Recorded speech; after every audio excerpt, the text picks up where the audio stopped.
Hello, today we will discuss about some queries. Okay. ఇది నేను ఎలా తీశానంటే చెప్తాను చూడండి. ఆల్మోస్ట్ ఒక 10 టాపర్స్ ఏమేమి చెప్పారు అనేది నేను ఈ వీడియోలో డిస్కస్ చేస్తాను. అంటే జనరల్‌గా వాళ్ళని అడిగిన క్వెషన్స్ ఉంటాయి కదా! వాళ్ళిచ్చిన బెస్ట్ నాకు తెలిసి ఇది 2022 నుంచి 25 వరకు ఉన్న టాపర్స్ ఒక 10 తీశాను. వాళ్ళు మోస్ట్ రికమెండ్ చేసింది నేనిప్పుడు చెప్తాను. చూడండి. ఇది ఫ్రెషర్స్‌కి బాగా ఉపయోగపడుతది. సో, ఎవరైతే ఫ్రెషర్స్ ఉన్నారో సో, వాళ్ళకి బాగా ఉపయోగపడుతది. సో, దీనికి అనుగుణంగా చదవండి. ఓకేనా? సో, ఫస్ట్ క్వరీ చూద్దాము. దానికంటే ముందు మీరు వీడియోని లైక్ చేయండి.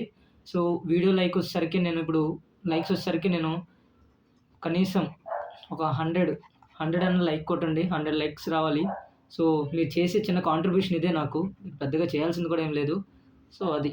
ఇంకేమైనా ఉంటే సూపర్ చాట్స్ వాడండి. ఓకేనా? So, that is the small contributions మీరు నాకు ప్రొవైడ్ చేసేది. అంతకు మించి ఎక్కువేం లేదు. సో, నాకు టైం పెడుతున్నాను కాబట్టి సో, యుటిలైజ్ చేసుకోండి. So, first and foremost thing when to study. This is the most frequently asked question for the freshers. Okay. When to study. ఇక్కడ వీళ్ళు ప్రిఫర్ చేసిందేంటంటే just to limit your sleep. అంటే sleep schedules పెట్టుకుంటే for example best study అనేది 5 AM అని చెప్తున్నారు. ఓకేనా? Again there is no right time or wrong time. అంటే పర్టికులర్‌గా వాళ్ళేం చెప్తలేదు. But according to the preference. For example మీ హౌసు మంచిగుందనుకోండి.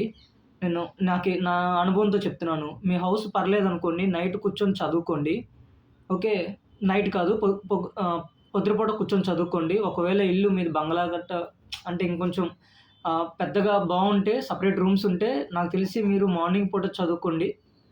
ఈ నైట్ పూట చదువుకోండి. బికాస్ అది మీకు కన్వీనియంట్.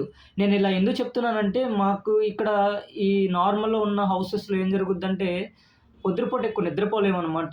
దోమలని పొద్దునపూట ఎండకి ఏదో ఇబ్బంది ఉంటది. పొద్దున్నే ఆ శబ్దాలు అవన్నీ. కానీ బంగ్లాల్లో ఉండే వాళ్ళకి అలా ఏముండదు. ఓకేనా? సో, బెస్ట్ ప్రిఫరెన్స్ ఏంటంటే 5 AM చదువుకోవడం చాలా బెటరు.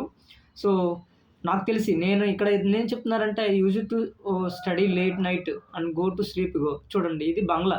అంటే వాళ్ళు బావుంటే అలా చెప్తారనమాట. వాళ్ళ ఇల్లు బావుందనుకోండి నైట్ పూట ఎంతసేపైనా ఉండగలుగుతారు. సో, పొద్దున్నేకి వాళ్ళకి ఫ్రెష్‌గా ఉంటది హౌసు. సో, ఏ శబ్దాలుండవు హాయిగా పడుకుంటారు. కానీ మనకలా అవ్వదనమాట.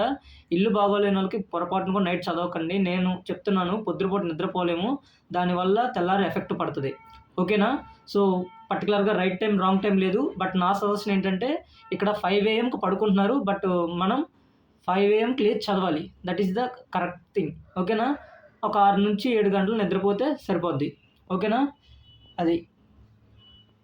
Next how many hours we should study. ఎన్ని గంటలు చదవాలి? జనరల్‌గా అయితే కన్సిస్టెంట్‌గా వాళ్ళు రికమెండ్ చేసిందేంటంటే 8-9 అవర్స్ అనమాట. ఓకేనా? 8-9 hours is more than enough. కన్సిస్టెంట్‌గా ఉండాలి అది కూడా. కన్సిస్టెన్సీ లేకపోతే మొత్తం గోవిందనమాట. ఓకేనా? సో, ఈవెన్ 30 వాళ్ళేం చెప్తున్నారంటే 12-13 అవర్స్ కూడా చదువుతారంట. ఎప్పుడు మెయిన్స్ వచ్చినప్పుడు. బట్ ప్రాక్టికల్లీ నాకు తెలిసినంత వరకు ఫోకస్డ్‌గా చదివేది ఒక 8-9 అవర్స్. మిగతాదంతా గాల్లో గోవిందనమాట. గుంపులో గోవింద్ అయిపోద్ది. ఓకేనా? సో, పెద్దగా మార్పు చేర్పులే ఉండదు. కన్సిస్టెంట్‌గా మీకు ఎగ్జామ్ ఉన్నా లేకపోయినా 8-9 అవర్స్ లేదా 8-10 అవర్స్ చదవండి. సో, ఇది నా ఒపీనియన్ అంతే. వాళ్ళు చెప్పిన దాని ప్రకారం అంటే వాళ్ళకి కన్వీనియంట్ అనమాట. అంటే వాళ్ళు అంటే టాపర్స్ కదా! ఐ మీన్ ఎలా అంటే వాళ్ళ బ్యాక్‌గ్రౌండ్ కూడా బావుంటది. వాళ్ళ హౌసెస్ కూడా బావుంటాయి.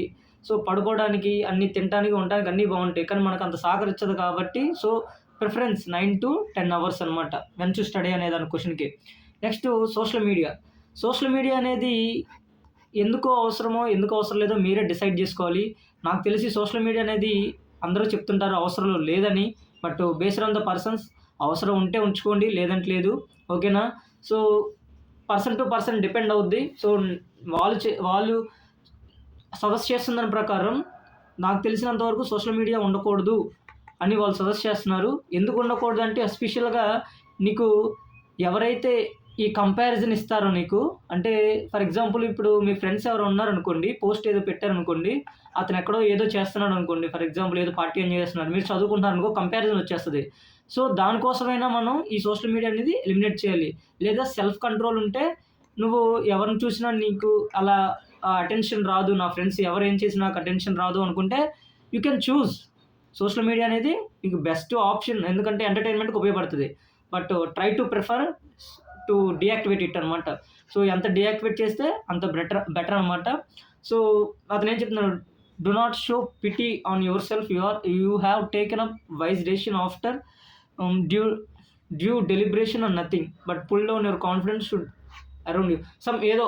ఏం చెప్తున్నారంటే ఇవన్నీ బుల్షిట్ అని చెప్తున్నారు. సో మాటలో చెప్పాలంటే సోషల్ మీడియా అనేది అవసరం లేదు ప్రజెంటు. సో మీకు ఎవరైతే ఉన్నారో కంపారిజన్ వస్తుంది ఖచ్చితంగా. సో సోషల్ మీడియా అనేది దయచేసి ఇప్పటికైనా ఎలిమినేట్ చేసేయండి. అసలు మన లైఫ్లో ఉండకూడదు కొన్నాళ్ళు అని నిర్ణయం తీసేసుకోండి. Best choice. Next friends and families. So నాకు తెలిసినంతవరకు ఫ్రెండ్స్ అండ్ ఫ్యామిలీస్ అనేది, so don't ignore families or friends. So దేని దాని బాకీ అనమాట. మనం పొద్దున్నే అన్నం తింటున్నామని సాయంత్రం తినకుండా ఏం లేవు కదా, లేదంటే ఇంకేదన్నా అయి ఉండొచ్చు కదా. సో మనకేంటంటే ఎప్పుడైనా ఒకటే గుర్తుపెట్టుకోండి. So don't sacrifice core things అంటారు కదా. ఈ కోర్ థింగ్స్లో ఒకటి ఫ్యామిలీస్, ఇంకొకటి ఫ్రెండ్స్. సో పెరిఫెరల్ థింగ్స్ ఉంటాయి, అంటే సోషల్ మీడియా అని, సో అన్నెసరీ కన్వర్జేషన్స్ అని ఇంకేవో ఉంటాయి కదా, వాటిని తీసేయండి. ఓకేనా. సో ఎప్పుడు ఫ్యామిలీ పక్కన, ఫ్రెండ్స్ పక్కన, పాజిటివ్గా ఉండే వాళ్ళ పక్కన ఎక్కువగా ఉండండి. So don't eliminate parents or families for the study of this UPSC. ఓకేనా. సో అస్సలు పొరపాటును కూడా మీరు అస్సలు ఎవరిని ఇగ్నోర్ చేయొద్దు. Life is all about balancing అనమాట. నీకు బ్యాలెన్స్ తప్పిందో తర్వాత చాలా సఫర్ అవుతావు. Regret is almost peaks. ఓకేనా. నెక్స్ట్ రిలేషన్షిప్ అనేది ఒక మాటలో చెప్పాలి, ఇది మోస్ట్ డిస్కస్డ్ టాపిక్ అనమాట. ఎందుకంటే మన ఏజ్లో ఉండే వాళ్ళకి ఇదే పెద్ద ప్రాబ్లం. ఓకేనా. సో వీళ్ళు చెప్పిన దాని ప్రకారం ఏంటంటే, జనరల్గా ఇప్పుడు నీకు ఆల్రెడీ రిలేషన్షిప్ ఉందనుకో, ఒకసారి సెల్ఫ్ అనలైజ్ చేసుకో. ఒక రిలేషన్షిప్ ఉందంటే దాన్ని నీకు ఎంత అవసరం ఉంది, ఎంత అవసరం లేదు అని అనలైజ్ చేసుకో. ఓకేనా.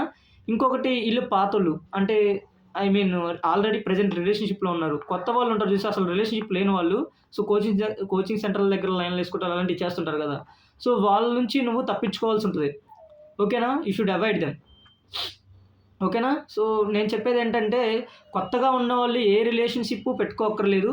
పాతగా ఉన్నవాళ్ళు సెల్ఫ్ అనాలిసిస్ చేసుకొని వాళ్ళు అవసరమా కాదా అనుకునే వాళ్ళు అవసరమా కాదా అని మీరే డిసైడ్ చేసుకొని అప్పుడు ఎంత టైం ఇవ్వాలో అంతే టైం ఇవ్వాలి. ఓకేనా. సో మీరు యూపీఎస్సీ ప్రిపేర్ అవుతున్నారంటే మీ పార్ట్నర్ కూడా చాలా అర్థం చేసుకునే గుణం ఉండాలి. సో అది రేర్లీ, ఎందుకంటే మనం స్టార్ట్ చేసిన 21, లేదంటే అబ్బాయికి అయితే 22, లేదా అబ్బాయి ఇంకొక 24 అనుకోండి. ఆల్మోస్ట్ ఈ ఏజ్లోనే స్టార్ట్ చేస్తారు. సో ఖచ్చితంగా ఒక అమ్మాయి ఉందనుకో, అమ్మాయి ఒక 21 ఉంటుంది. 3 years ఆల్మోస్ట్ గ్యాప్ ఉంటుంది.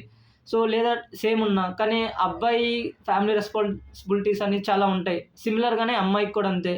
అమ్మాయి కూడా ఏదో ఫ్యామిలీ రెస్పాన్సిబిలిటీస్ కోసం అని వెళ్తే ఈ రిలేషన్షిప్ అని దూరతారు, లైఫ్ అంతా ఖరాబ్ అయిపోద్ది. సో రిలేషన్షిప్ అనేది పాతలో ఉన్నవాళ్ళు చాలా జాగ్రత్తగా బ్యాలెన్స్ చేసుకుని ఉండాలి. అదే కొత్తగా క్రియేట్ చేసుకునే వాళ్ళకి అసలు వద్దు అని సజెస్ట్ చేస్తున్నారు. So do not start a new relationship as an aspirant, but you have already in good relationship, you can continue. ఓకేనా. If you had a bad breakup, don't worry. So you can దాన్ని ఏమంటారు, రెసిలియంట్గా bounce back అవ్వడం చాలా better అనమాట. ఇవే some important queries asked by many of the